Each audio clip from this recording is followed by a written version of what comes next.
والصلاة والسلام على أشرف الأنبياء والمرسلين نبينا محمد وعلى آله وأصحابه أجمعين. أعوذ بالله من الشيطان الرجيم. بسم الله الرحمن الرحيم. شهر رمضان الذي أنزل فيه القرآن هدى للناس وبينات من الهدى والفرقان.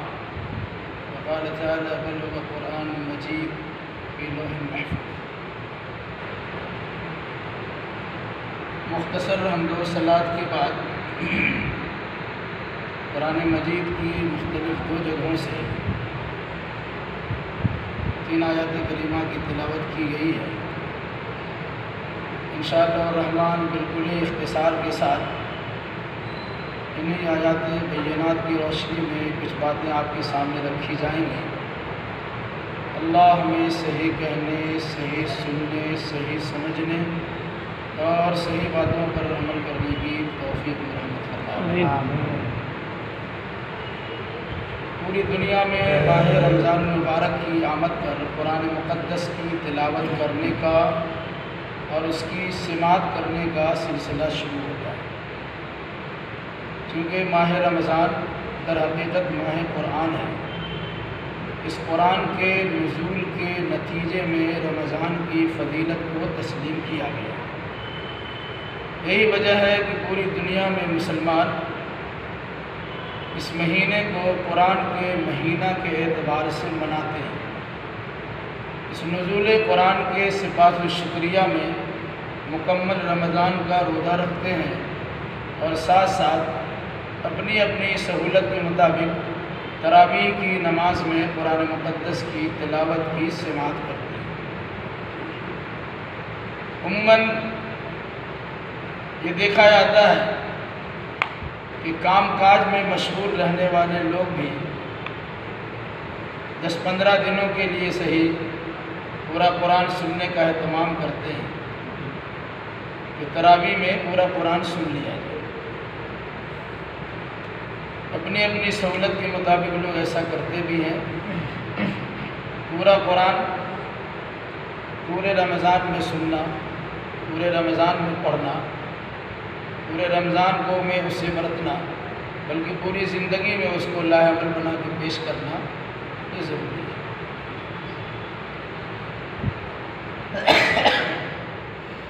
عام سالوں کی طرح اس سال بھی اس مسجد میں ختم قرآن کا اہتمام ہوا اور حافظ نعمت اللہ نے اللہ کی سب سے بڑی سی نعمت قرآن کی تلاوت تراویح کی نماز میں کی اور ہم لوگوں نے اپنی وسعت کے مطابق اس کی سماعت کی. اللہ اسے قبول فرمائے. آمین. قرآن کے بارے میں قرآن خود کہتا ہے: بل ہوا قرآن مجید فی لوح محفوظ. یہ قرآن مجید ہے جو لوح محفوظ میں موجود ہے. قرآن کی صفت اللہ نے مجید بیان کی. مجید کے معنی ہوتا ہے مجد و شرافت والا، بزرگی والا. یہ بات مسلم ہے، تسلیم شدہ ہے، ہر انسان مانتا ہے کہ جس چیز کا رشتہ قرآن سے جڑ جاتا ہے وہ چیز لوگوں کی نگاہ میں بڑی اہم ہو جاتی ہے. تو اللہ کی نگاہ میں کتنی اہم ہوگی اندازہ لگا لیجیے. اس کو 2-4 مثالوں سمجھیے. قرآن ایک کاغذ پہ لکھا جاتا ہے. کاغذ پہ اخبارات بھی چھپتے ہیں. کاغذ پہ بہت سارے کام کاج کی باتیں لکھی جاتی ہیں. لیکن جتنا ادب و احترام اس کاغذ کا کیا جاتا ہے جس پر قرآن لکھا جاتا ہے، دنیا میں کسی کاغذ کا اتنا احترام نہیں. بلکہ یہ تجربہ اور مشاہدہ آپ کو ہوگا کہ سماج میں ایسا انسان بھی ہے جو پی کر نشے میں چور اور مخمور ہے، لیکن اس کی نگاہ میں اگر قرآن کا ٹکڑا، اس کا پیج اور ورق گرا ہوا پڑا ہوا پا جائے، وہ اسے اٹھاتا ہے، اپنے آنکھ میں اور اپنے منہ میں سٹاتا ہے، پیشانی پہ لگاتا ہے، اور اس سے متال ہونے کی حالت میں بھی، شراب سے مخمور ہونے کی حالت میں بھی اسے اٹھا کر کسی اونچی جگہ پہ ڈال دیتا ہے. در حقیقت قرآن کا احترام.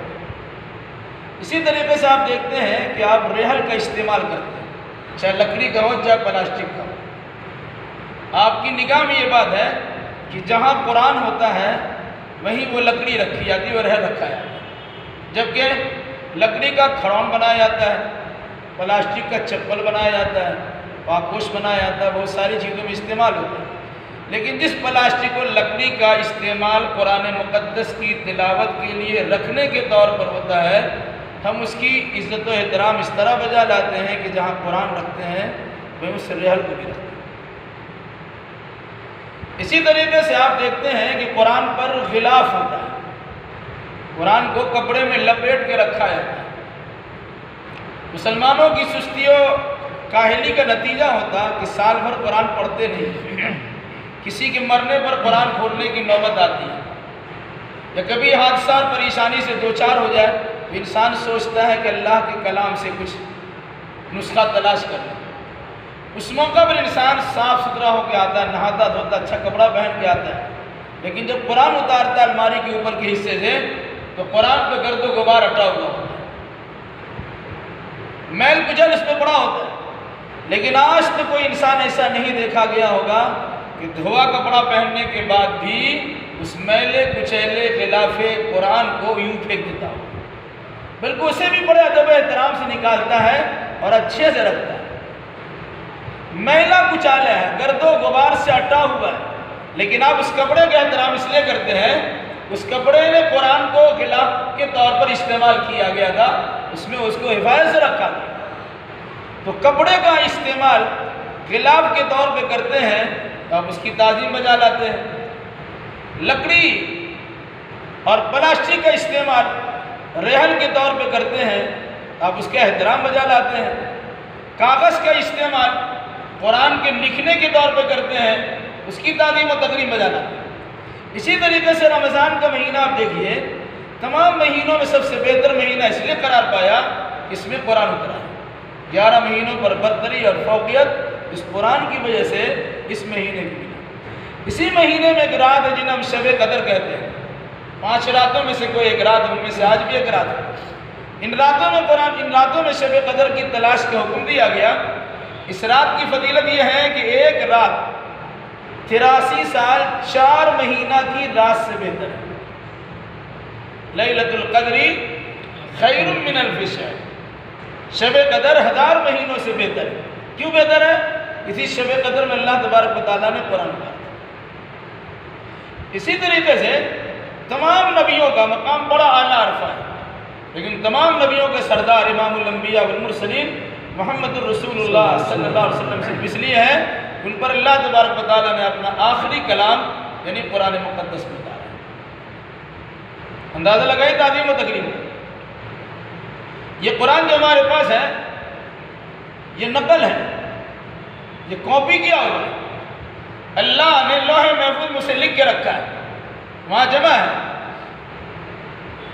فرشتوں کو وہاں سے کاپی کرنے کا حکم ملا، اسے نوٹ کیا گیا، پورا قرآن کو نقل کیا گیا۔ اسی رمضان کے مہینے میں قدر کی کسی ایک رات میں آسمان دنیا پر بیت اللہ الحرام خانہ کعبہ کے بالکل سیدھ میں ایک گھر ہے جس کا نام ہے بیت العزت، اسی بیت العزت میں اتار کے رکھا گیا، اور پھر وہیں سے آہستہ آہستہ 23 سالوں میں محمد الرسول اللہ صلی اللہ علیہ وسلم کے دل و دماغ پر اتارا گیا اور ان میں رچایا اور بسایا گیا۔ پھر اللہ کے نبی صلی اللہ علیہ وسلم نے اسے یاد کیا اور صحابہ کرام کو یاد کروایا، باضابطہ ان سے لکھوایا، اور وہ سلسلہ جاری و ساری ہے۔ آج بھی الحمدللہ قرآن لکھی ہوئی شکل میں موجود ہے اور زبانی آدمی کو یاد بھی ہے۔ لاکھوں نے انگنت تعداد افراد ایسے ہیں جو قرآن مقدس کو آج کھڑا کھڑا لکھوا سکتے ہیں۔ یہ اللہ تبارک و تعالیٰ کا کرم۔ کیوں؟ وہ حفاظ قرآن، وہ حافظ جنہیں انسان معمولی سمجھتا ہے، اس کا سینہ در حقیقت لوح محفوظ کے وہ حصہ ہے جہاں قرآن مقدس لکھا ہوا ہے۔ قرآن کہتا ہے کہ لا یمسہ الا المطہرون، اس لوح محفوظ کو پاک فرشتوں کی سوا کوئی چھوتے نہیں ہے۔ وہیں سے قرآن مقدس کو دیا گیا۔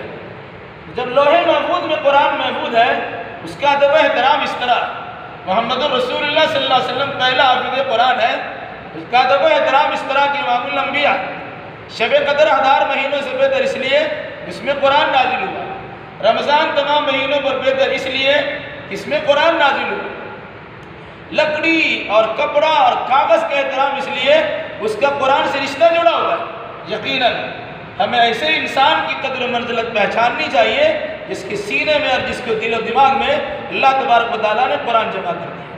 اسی قرآن کہتا ہے بل ہوا قرآن مجید، یہ مجد و شرافت والی کتاب ہے، جس کا رشتہ اس قرآن سے جڑ جاتا ہے وہ بھی بزرگ ہو جاتا ہے، اللہ اسے بھی بڑا بنا ہے۔ آپ نے دیکھا ہوگا اور دیکھتے ہی یہ تجربہ ہے، ایک 5 سال کا، 6 سال کا، 7 سال کا بچہ حافظ ہوتا ہے، اس کے پیچھے اس کا دادا نماز پڑھتا ہے، اس کا نانا نماز پڑھتا ہے، اس کا پردادا نماز پڑھتا ہے، اس کا باپ ماں نماز پڑھتے ہیں، ان کے سارے کنبہ کے لوگ نماز پڑھتے ہیں۔ کیوں؟ وہ تو چھوٹا ہے، چھوٹا کو چھوٹا رہنا چاہیے تھا، لیکن قرآن نے اسے اتنا بڑا بنا دیا کہ سب پیچھے رہو سے آگے بڑھو۔ یہ قرآن کی عظمت۔